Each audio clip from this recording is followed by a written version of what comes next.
Good morning po family mga kapiesta. Late upload po tayo, dami pong ginagawa, may delivery po kasi.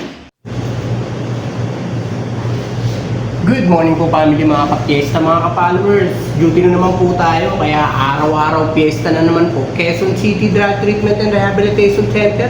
Magluluto po tayo ng agahan nila ng scrambled egg po with tuna. Ito po. Kaya family mga kapiesta, ano pang hinihintay natin? Umpisaan na po natin yan. Let's go! Labas na po natin itong bawang at sibuyas niya. Ito naman po yung green peas na ilalagay natin.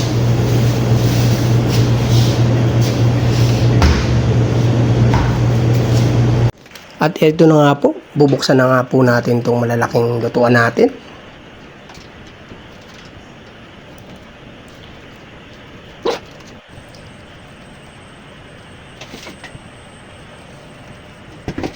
At ilalagay ko na po itong malaking kawa.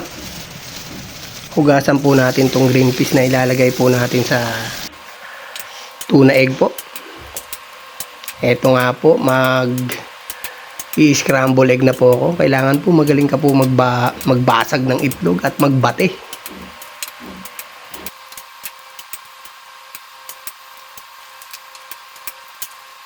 Kumukulo na po itong sinaing natin. Lalagyan ko na po yan ng bigas.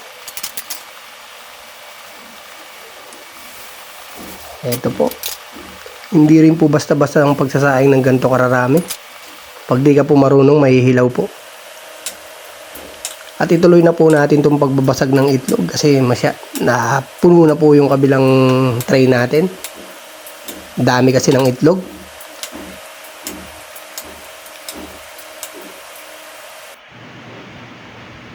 Ito na nga po.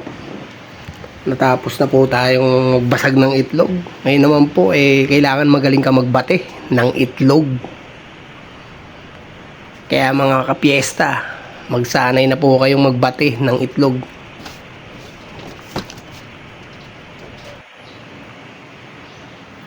Ito nga po pala yung kadami ng century tuna natin. Gagamitin natin panggisa, sibuyas po at bawang. Mag-i-start na po tayo magisa. Maglalagay na po tayo ng mantika dyan.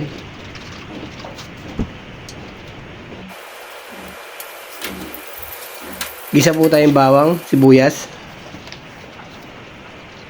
At ito na po, nilagyan ko na po ng asin kasi magbabate na ako.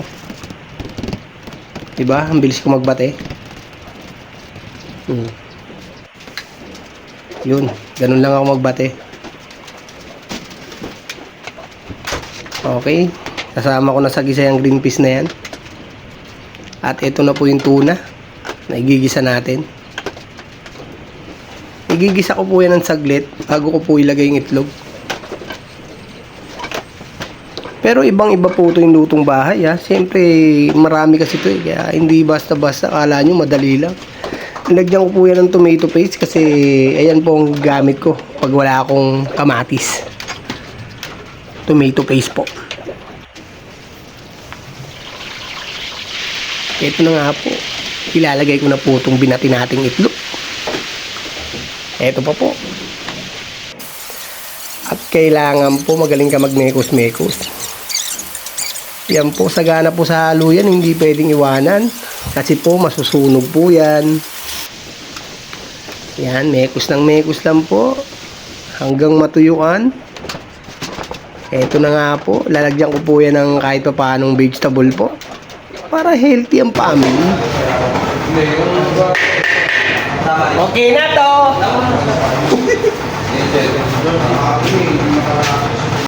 Ito nga po, okay na to. Luto na po siya. Ito po ang almusal nila kanina. Na late upload lang po kasi ang dami pong ginagawa. Pasensya na po mga kapiesta.